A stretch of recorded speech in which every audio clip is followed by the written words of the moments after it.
Welcome aboard to the second episode of the You Name It, We Say It podcast, Sports Edition. It's me, Ryan, riding solo on the show today.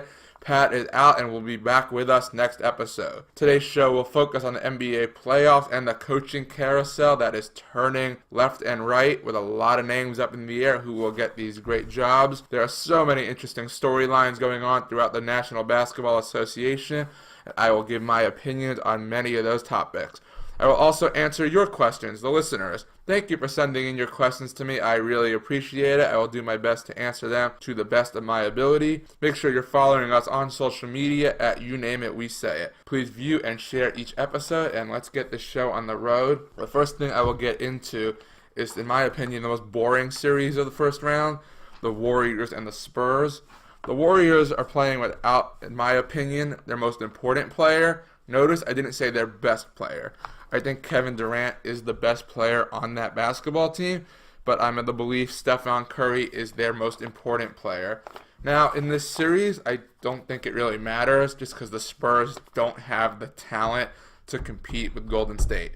Even without Curry, the Warriors still have Durant, who's one of the top 3 or 4 players in the league, Klay Thompson, who is one of the best shooters in the league, and Draymond Green. With a great bench, Iguodala, Livingston, now Quinn Cook. They have a very deep team and a good coach in Steve Kerr. They really don't need Steph Curry. In my opinion, I would rest him as long as you need. Maybe into the second, possibly the conference finals. I really don't think you need him, especially for this series. And now the Spurs are also playing without their best and most important player, Kawhi Leonard, but that is nothing new for them. They've been playing without Kawhi all year. I believe he's played 9 games this season. Very interesting situation going on with Kawhi. Stuff you don't usually see from the Spurs, who are what we call a first-class organization. You don't see this stuff going on, the back and forth, the media getting involved between Kawhi and the Spurs. So we'll see how that plays out. I personally do not think he'll be a San Antonio Spur next year. I believe Boston and Miami will be very much in the market for him to bring him to their teams, and I think they can make a serious noise in the East with Kawhi on their roster, a healthy Kawhi on their roster. Something that was also interesting with Kawhi and a lot of the other injured players throughout the playoffs, why aren't they on the benches with their team? Just because you're hurt doesn't mean you're not a part of the team. I coach 14-year-old basketball. Well, I did. My season just ended last night. But I coached, and one of my players fractured his wrist in a game. And I didn't tell him he had to ever come back to a game. I didn't require it. It's rec basketball. I didn't expect to see him. But he showed up for our playoff game last night, and that's a 14-year-old doing that. Why are these grown men not sitting on the bench with their teams? Kawhi, you have no excuse. You can sit on the bench with your basketball team and cheer them on. DeMarcus Cousins, where are you? You're hurt. You can be on the bench. And your coach came out and made a great excuse. Alvin Gentry, class act all the way, came out and said he can't fly and can't travel. Okay, no problem. He's covering your ass. Your manager is posting a picture of you on a plane posting en route to Coachella. The guys, Joe and Aaron, spoke a little bit about Coachella on their podcast. You could listen to that and get some information on Coachella if you so choose. But if you're Cousins' manager, aren't you looking out for the best interest in your person, your player? Why would you post that picture after your coach just said he can't travel? He needs to be, where are they playing? In Portland, now back to New Orleans. Be on the bench with his team. I was watching the Celtics and Bucks. We'll get into that series and how pathetic the Milwaukee Bucks are a little bit later. Why is Kyrie not on the bench in Boston? Maybe he was. Correct me if I'm wrong. I saw Marcus Smart. I did not see Kyrie. Just because you're a great player, you're still part of a team. We will get into the camaraderie of a team later in the show when we talk about the Miami Heat and Dwayne Wade. We'll get into that. But all superstars, not even any player, if you're hurt, you should still be on the bench with your team.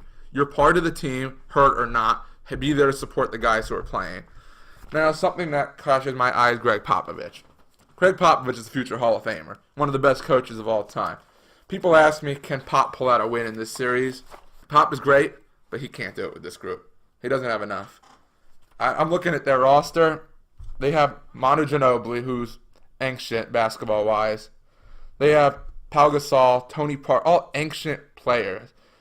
And I'm looking at the score. Danny Green is just not what he was. Kyle Anderson, 0 points. LaMarcus Aldridge needs the ball. And he balled in game 2, and they kept it closer, but one guy is not going to beat Golden State. And I'm looking at Tony Parker, Pau Gasol. These guys were great players, future Hall of Famers. These dudes can't move. They cannot move. Pop played Parker 13 minutes in game 1 and Powell 20 minutes in game 1. They can't play that long. They're not capable. They're too old. They have too many miles on them, and they just need to rebuild that team up. Whether it's with Kawhi or without, they need to build it back up because they're not contending anymore. And that brings me to my first listener question by Mr. Max in Tampa. He asked me, let me pull up the question. He sent in a question saying, it was about a video on Barstool Sports. The video they posted was Popovich answering questions from the media. And you know, if you watch basketball, he gives some snappy, quick responses. And Max wanted to know, where is it? He wanted to know why people think Pop isn't dick while they kiss the ground Bill Belichick walks on. Now, let me be very, very clear.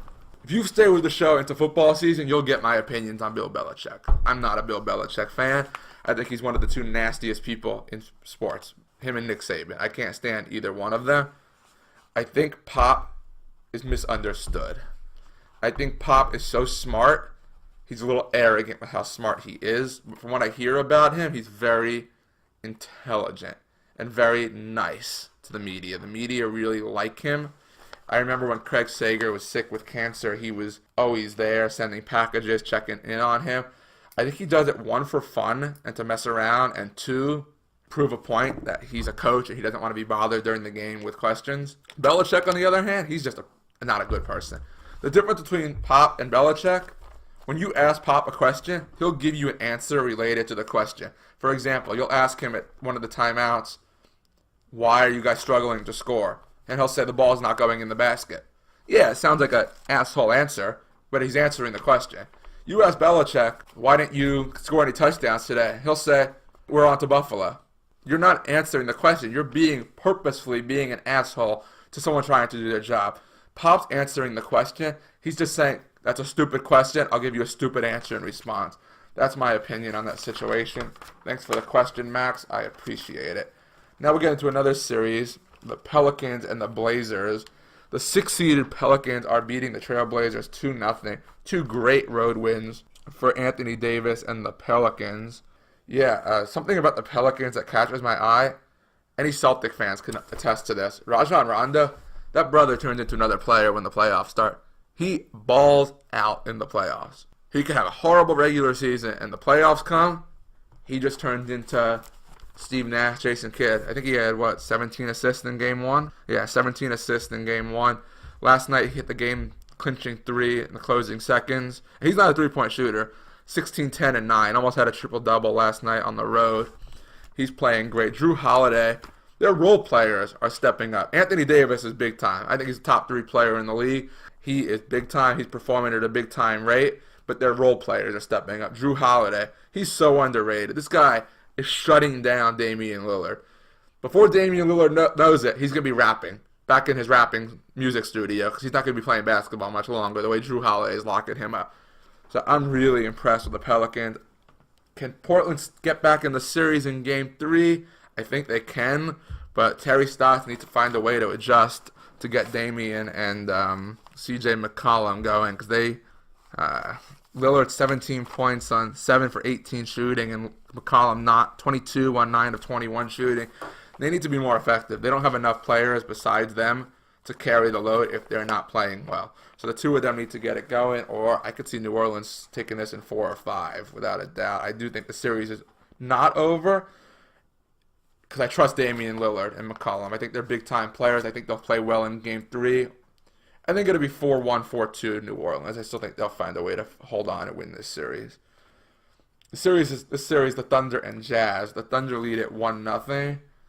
Game 2 is tonight, so it will be different when this episode releases tomorrow, but as of now, it's 1-0 Thunder. The big 2, I don't really consider Carmelo part of a big 3. He's not what he used to be. But Paul George and Russell Westbrook, good Lord, did they show up in Game 1. They showed out. I'll get into Paul George in a minute, but he was sensational. 36 points, 8 rebounds. That's big time. 7 rebounds. That's big time. Russell Westbrook, he's brilliant. 29, 13, and 8. Doing it in every aspect of the game of basketball. Donovan Mitchell is the guy for Utah. He was great in game one. I think he suffered an injury. Hopefully he's back because that kid's fun to watch. In my opinion, he's the hands-down rookie of the year. Tell me what you want to tell me about Ben Simmons, who has been sensational and ripped apart my Heat in game one. We'll get to that later. But Ben Simmons is not a rookie. If you sat on the bench, you were in the facility, you trained, you watched film, you saw NBA games, you practiced with NBA players for a whole year and then play the next year, you're not a rookie. I don't care when your first game is. If you're there for a year, you're not a rookie, in my opinion. So that's my thought. Donovan Mitchell should be rookie of the year. I hope he is able to play tonight. I just don't see Utah having enough to come back in that series. I think they'll make it another game tonight, but I think Westbrook and George, and even Carmelo hit a shot here and there, are too much for Utah to overcome that and for them to win that game or this series. I think it'll be 4-1, 4-2 Oklahoma City. But speaking of Paul George, he said something about being playoff Paul George. What the hell are you talking about? Last time I checked, you've never been to the finals. You've been to the conference finals twice and got smacked around by LeBron and the Heat both times. You made it competitive, but when the big games counted, you got smacked around. You're a great player, but you got to win. Get me to the finals. You have enough talent this year to get to the finals. Especially if Chris Paul keeps messing around in the first round, you could beat Houston. We'll get to Chris Paul and his no-show first game in a second. And I forgot to answer Pierce's question. Let me get to that. It had to relate to the Pelicans series. He asked if the Pelicans had DeMarcus Cousins, would they be having the same success? Also, is playoff Rondo enough to get them past the Blazers and possibly make it a series against Golden State? I will answer the first question first. If they had DeMarcus Cousins, would they be having the same success? No, I don't think so. I don't think DeMarcus Cousins is a team player. I think he's all about himself. He wants to have the numbers. He wants to dominate the headlines and ball. He's a great player, but he's not a team player. It's all about him. I don't think you'd see the same production from Holiday, Rondo, or any of those guys if Cousins was there because he would demand so much. Now, is playoff Rondo enough to get them past the Blazers? Yes. If he stays healthy, they'll win that series. I think if he stayed healthy last year for your Bulls, Pierce, I saw on your Twitter you're a Bulls fan. If he was healthy last year, I think the Bulls would have beaten Boston in that series. He was balling, that team was rolling. I think they would have taken Boston out in 6 or 7 if he stayed healthy. But do I think enough to make it a series against Golden State? That depends if Steph Curry plays. If Steph Curry plays, absolutely not. They'll lose in 5. If Steph Curry doesn't play, they could win a game or they'll win a game, 2 games, maybe 3. I think Anthony Davis is that big time. Alva Gentry's a good defensive coach. It would be interesting. If they could find a way to neutralize either Durant or Thompson, they can make it a series. But if Curry's out there, they'll have no chance of losing 4 or 5. And now the final series in the West, the Rockets leading the Timberwolves 1-0. Similarly to the Thunder and the Jazz, Game 2 will be played tonight, so the series will have a different number when you hear this recording. I think the Timberwolves played a really good game in Game 1. The only thing I don't understand, Tom Thibodeau, Derrick Rose is a has-been. Let me look up the minutes Derrick Rose played in Game 1, because this is mind-boggling. This doesn't make a damn sense to me. He played well, don't get me wrong. Derrick Rose played 24 minutes and took 14 shots. Karl Anthony Towns, your superstar, probably your best player, took 9 shots. Someone asked Tom Thibodeau that question. Derrick Rose took 14 shots. Karl Anthony Towns took 9. You give Karl Anthony Towns the ball, Capella's going to get in foul trouble. You have a better shot at winning that game. If Karl Anthony Towns takes more shots in Game 1, they're beating Houston. Derrick Rose does not need to take 14 shots or play 24 minutes. Does not need to play 24 minutes. I'm sorry. I like Derrick Rose. He's resurrecting a little bit. He's getting into the rhythm. He did put up 16 points on 50% shooting. Too much time for Derrick Rose. And if he's in, get the ball to your big fella. Let him dominate the game. Use him. Jimmy Butler took 11 shots. So Derrick Rose took more shots than Jimmy Butler and Karl Anthony Towns. Excuse me. Derrick Rose, the guy who bummed out in New York, abandoned the Cavaliers, and can't stay on the court. Don't run your offense through Derrick Rose, Tibbs. Come on. Run your offense through your 2 best players. You'll be a lot more successful, I promise. James Harden. If this man does not win league MVP, the league needs to shut down. He's the best player in the NBA right now.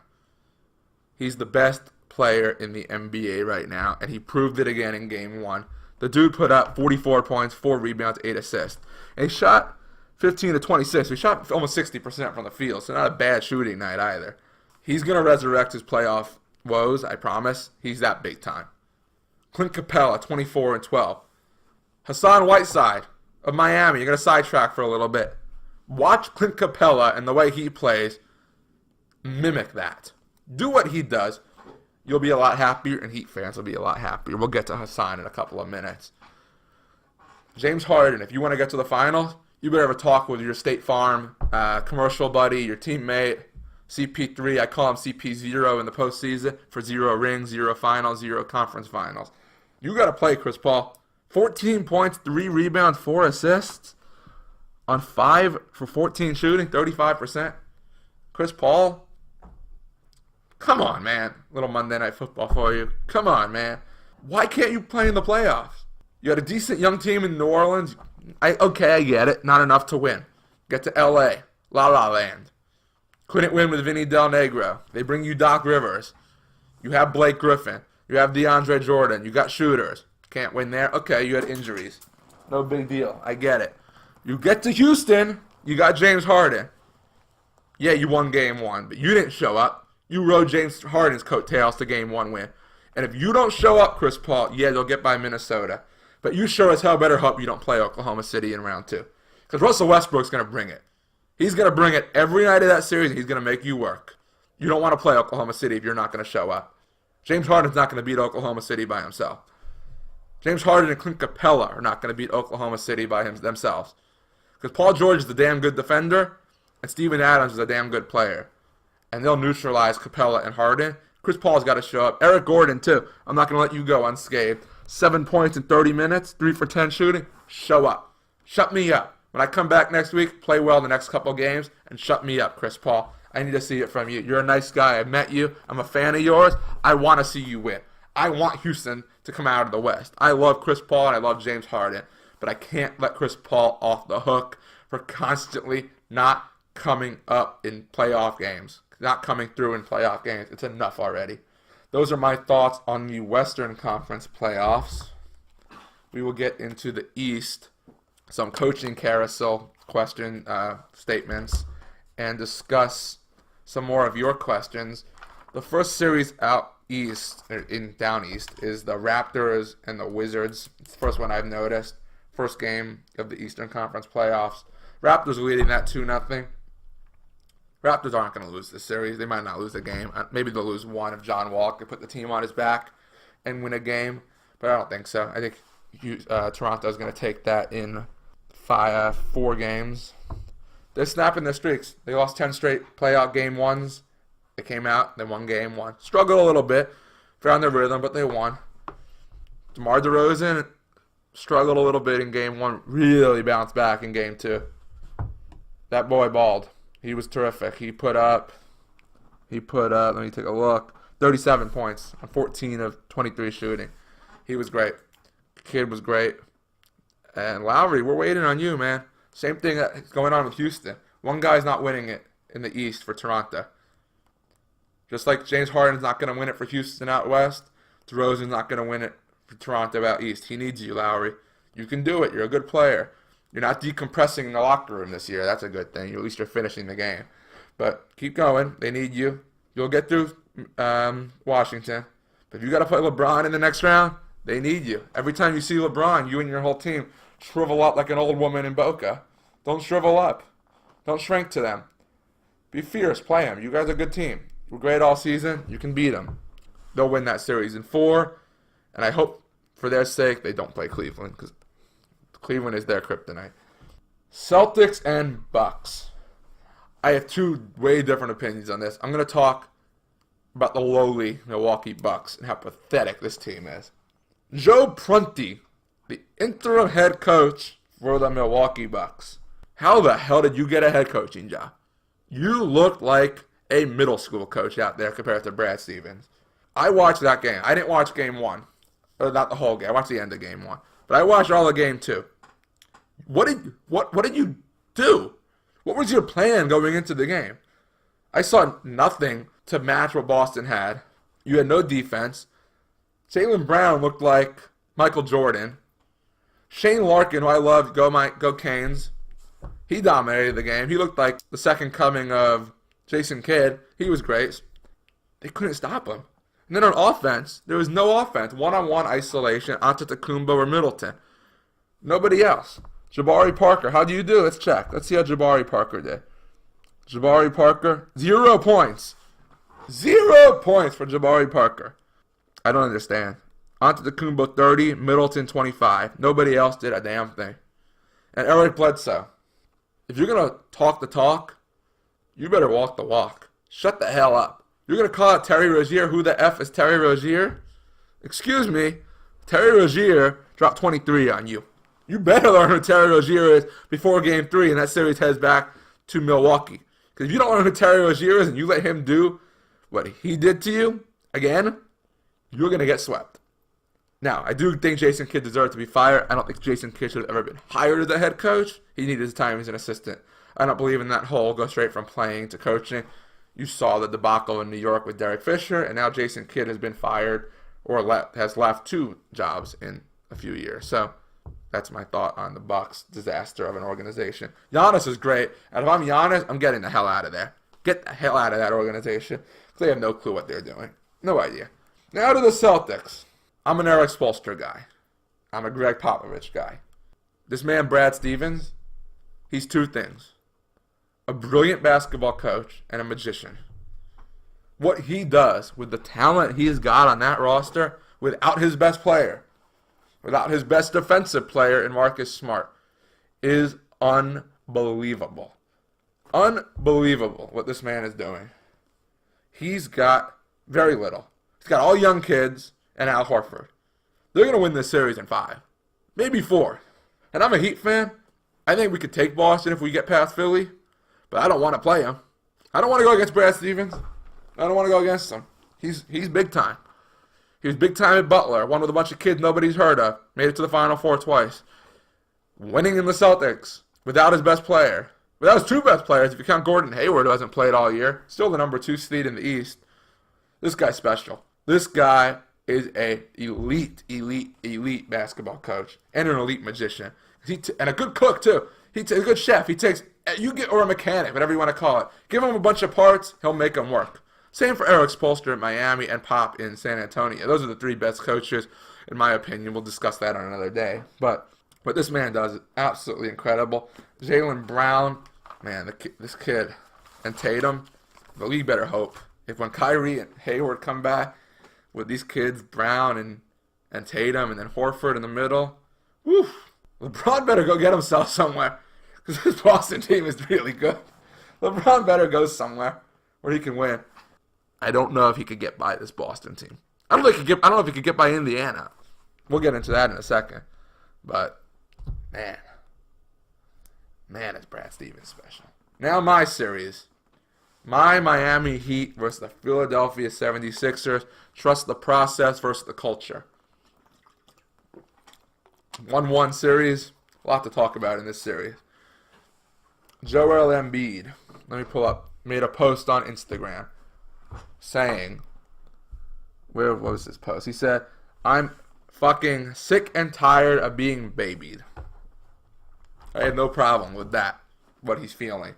I have a problem with him putting it on Instagram.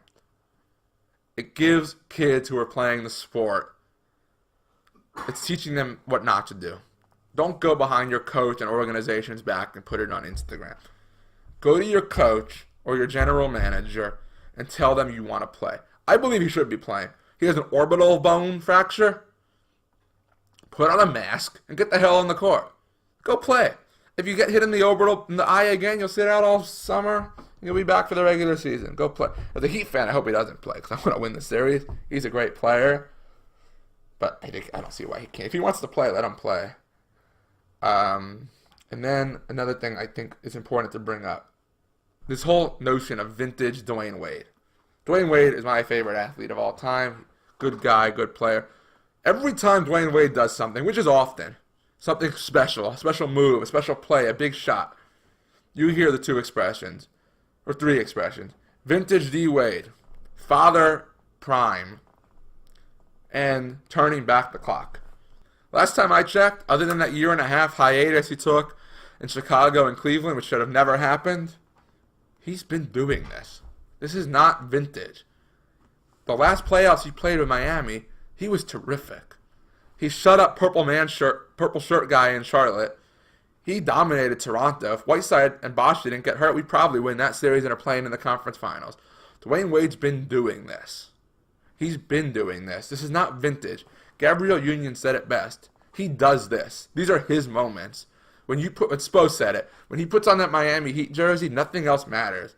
He's special. This is not old time turning back the clock.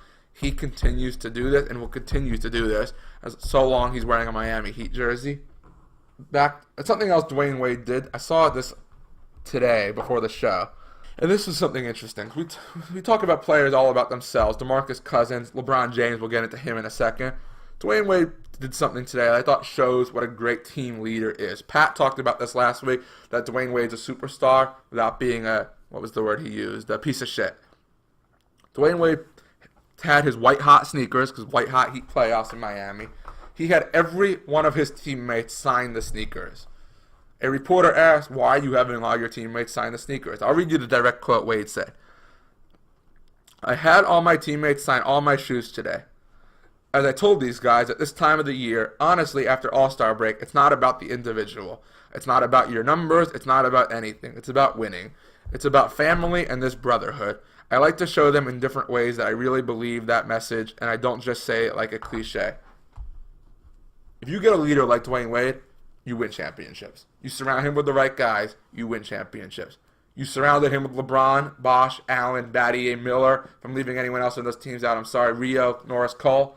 You surround him with the right players, he wins championships. Shaquille O'Neal, he wins a championship. He's the leader you want. We'll get to LeBron and his lack of leadership in a minute. We'll get to Eric Spoelstra right now, his adjustments. He shut down Ben Simmons in Game 2. Ben Simmons got his numbers, his points. But for Philly, you don't want Ben Simmons scoring 30, 25, 30. You want him dishing and setting up everybody. Spoelstra made the adjustment to press Ben Simmons full court all game. Kudos to Justice Winslow. Don't look at the box score for his numbers. Look how he affected and frustrated Ben Simmons. That's what Justice Winslow did, and he deserves big props for his performance in Game 2, as did Eric Spoelstra. We'll see who makes the adjustments. Two great coaches, Brett Brown and Spo. I think this series has 6 or 7 games in the making. I'm going to give the Heat the edge at home in Game 3. They'll ride the momentum. But I think this is going to go back to Philly 2-2, and it'll be a best 3 out of 5 series. Best of 3 out of 3 series to determine who goes on to the next round. I'm hoping for the Heat, but it can go either way. We'll see what happens with Embiid. Back to some questions. I got one from Stuart in Boca. He asked, do you think Dwayne Wade will be back next year? Selfishly, I hope yes, because I love watching that man. Honestly, I don't know. If he is back, it'll be in a Heat jersey. He won't go anywhere else. If you're the Heat, you better offer to bring him back. Because sure as hell you have no one else who can do what he does. So I hope he'd be back. We'll see. Could go either way. Probably depends how he feels. He'll probably speak with his wife, beautiful wife, Gabrielle Union, his kids, Udonis Haslem, Pat, and Spo, and the Arison family. Come up with the right decision. Whatever it is, they'll handle it the right way, and it will be the right decision. And we will always love him in Miami. And my buddy Jordan sent me a question from Tallahassee, Florida. He asked, what do you think the Heat are going to do with Hassan Whiteside this summer? Oh, Hassan Whiteside. I have a nickname for Hassan Whiteside. BBW. Not big black woman. Big baby Whiteside. This man is a child. An absolute child. If I'm Miami, I'm getting rid of him as soon as possible. You take whatever you can get. If it's an expiring contract, you take it. If it's just cap relief, you take it. He is a cancer to the locker room. He goes back to the guys. It's all about him. He needs to take a page out of Dwayne Wade's book and learn how to be a leader. And it's not going to be in Miami. Him and Spo don't get along. And I think one of them will be gone, and I highly doubt it will be Spo because him and Riley are very close. I think Spo's going to march in his little his marches behind into Pat Riley's office and be like, you got to get rid of this guy. He won't listen to me. I can't coach him. I think the Heat will find a trade partner for him. Might not be for very much, but I believe they'll find a way to move on from the toxic behavior of BBW, Big Baby Whiteside. Into our last series of the East before we get into the coaching carousel and the last couple of questions. Pacers and Cavs. This one's kind of hard to get into. Pacers lead 1-0, and Game 2 is going on as we speak. I'm actually following it. The Cavs have a 12-point lead for 58-46 going into the third quarter. LeBron is putting on a show. 29-8-4 in the first half. Cleveland's going to win this game tonight and probably the series. Oladipo was the best player in Game 1. 32 points, 6 boards, 4 assists, 4 steals. Cleveland's going to win this in 5 or 6. They're not going to lose this series. The league won't let it happen, and LeBron won't let it happen. The only thing, 2 things I think about this series. Any teams in the league could have gotten that extra day off. Why did it go to LeBron? To give him the best chance to win a game? Why did the extra day go to LeBron? Just curious. I'm not going to say it anymore, just throwing it out. Something LeBron said in his post-game press conference, back to the leadership with Dwayne Wade, and then LeBron. This was LeBron's quote when they asked him what it's like to be down 0-1. Count how many times he said I in this sentence. I mean I'm down 0-1 in the first round. I was down 3-1 in the finals. 1, 2, 3. 3 times in that short sentence he said I. What about the other guys who were on the team when you were down 3-1 in the finals? What about the 14 other guys in that locker room and your coaching staff that are down 0-1? It's not all about you. Yes, you're the best player on the team and the best player on the planet, but there's other players that this is affecting other than you. LeBron won 1 championship without Dwayne Wade. Big thanks to Draymond Green, and a big thanks to Kyrie Irving. LeBron's not winning the championship this year, and in my opinion, he's not staying in Cleveland. We'll get to where he's going when I answer another question in a little bit. So anyway, that's it for the playoff talk. A quick, brief discussion on the coaching carousel. So we have some questions in it, so I thought I'd get into it. The Phoenix Suns fired Earl Watson. Now he's actually busy making dumbass predictions on FS1, saying, I believe he said the Spurs would beat the Warriors. Oh boy. Joy Taylor, Miami girl, talk some sense into your boyfriend. What is wrong with him? Spurs over Warriors? Lordy. Candidates for that job, Hawks coach Mike Budenholzer, former Grizzlies coach David Fizdale, former Magic and Pacers coach Frank Vogel, former Hornets coach Steve Clifford, and their interim head coach Jay Triano. Who should get this job? The guy I think should get this job is not on the list. I think it should be Mark Jackson. He proves he can develop young talent. He did it in Golden State. But out of these guys, I'd say Budenholzer or Fizdale. Budenholzer deserves to get the hell out of Atlanta. That's a mess. Shitty fan base, and a horrible organization that's completely gone to shit. He doesn't belong there. He deserves better. I would go with Budenholzer or Fizdale. I want to see Fizzy in a good spot. He's a Heat guy, best friend of Eric Spoelstra. I want to see him in a good spot. So not the Knicks. Knicks fans, don't take Fizdale there. Don't ruin his career. Now the Grizzlies. They made a stupid decision and fired my guy David Fizdale. I will never understand why they did that. Now there's no formal list for them, but I've been told from some guys on Twitter the options for them look like Mark Jackson or Jazz assistant, I'm going to try to pronounce this, Igor Kokosov. Mark Jackson, don't take that job. Don't settle. That's a dysfunctional organization. They fire coaches left and right. Don't go there. Wait it out. You have a great job as an announcer. Chill out. Wait the job out there. And wait for the right opportunity. Give the job to Igor Kokosov or whoever else you want to give it to. Maybe they'll do a good job. I wish them the best, but that's a cancerous organization too. The Orlando Tragic, as some people say. No, they're really called the Magic, but they've been pretty tragic the last couple of years. They fired Frank Vogel. The only name on their list is Jerry Stackhouse. Some people in South Florida remember him from flagrant fouling Shaq in the 2006 finals and being suspended. Great player. Coaches the Raptors G League team, but known for developing players. He has a strong relationship with the Magic front office. I like this hire for Orlando. I like this. Because you're going nowhere. You're going to start all over, bring a bunch of young kids, bring in a guy who can develop them. I like Stackhouse to Orlando a lot, and he has a relationship with the front office. The Clippers, Pistons, and Bucks may also be in the market for a head coach. Doc Rivers on the hot seat. Stan Van Gundy. Stan Van Gundy, what the hell are you doing? In 2018, this is a league of shooting. You bring in two bigs to be the face of your franchise that can't shoot. Drummond and Blake Griffin. If I'm the owner of the Pistons, I'm looking long and hard at Stan Van Gundy, who I like. I met him, nice guy. But he made some pretty brutal decisions. At least I would remove him as the president. Maybe let him continue to coach, but I'd remove him as president of basketball operations. Bucks need to fire their coach. I think Doc Rivers should stay. He did a good job with a very limited roster this year.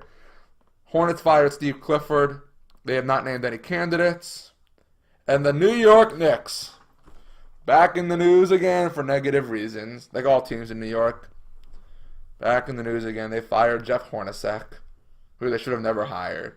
Their candidates are David Fizdale, Jerry Stackhouse, former Cavaliers coach David Blatt, who coached the Israeli team. I believe he's coaching in Turkey now, and Mark Jackson.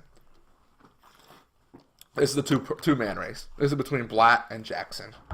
Jackson wants this job. From New York, went to St. John's, played for the Knicks. He wants this job. Knicks fans want him to have this job. But Knicks fans, don't hate me. David Blatt would not be a bad hire. David Blatt would not be a bad hire. He knows basketball. He did a good job in a really hard situation with LeBron. Don't be mad if you hire David Blatt. I get it. You want Mark Jackson. You had enough small names who didn't do the job. You want a big name.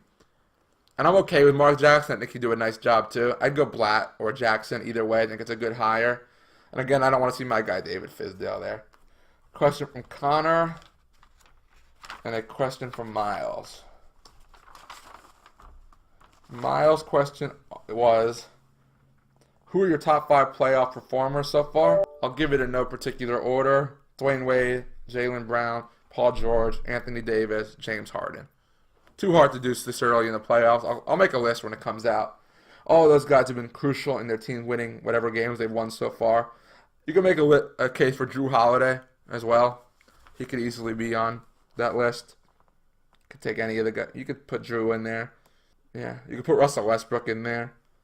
But we'll see as the playoffs progress. And the last question is from Connor, a good one.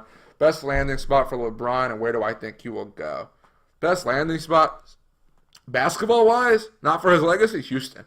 Put him with James Harden and Chris Paul. Maybe Chris Paul will show up in the playoffs. That's deadly. Watch out, Golden State. Where will he go? I think there's a lot of options. I think he could stay in Cleveland. I think he could go to the Lakers. I think he could go to Philadelphia. And I think he could go to Miami. If I was a betting man, I would bet on him staying in Cleveland because he knows his legacy is most intact if he stays in Cleveland. You asked the same thing for Paul George. Paul George, I think, will choose between the Lakers and the Thunder. I think he should stay with the Thunder. They're building something there. They got to add a few more pieces. I'd move Carmelo, bring someone else in. And you're very close. You're not far off in Oklahoma City. You got a very good GM in Sam Presti. I don't know if Billy Donovan's the right guy. If you're a Thunder fan, you could chirp in on that. Anyway, thank you for your input. I appreciate it. Enjoy the next week of the NBA playoffs. See who gets hired in the coaching carousel. I hope you enjoyed the show. I did the best I can solo. Pat will be back with us. Keep following us on social media. We appreciate the love. Follow the entertainment guys. Follow us sports guys.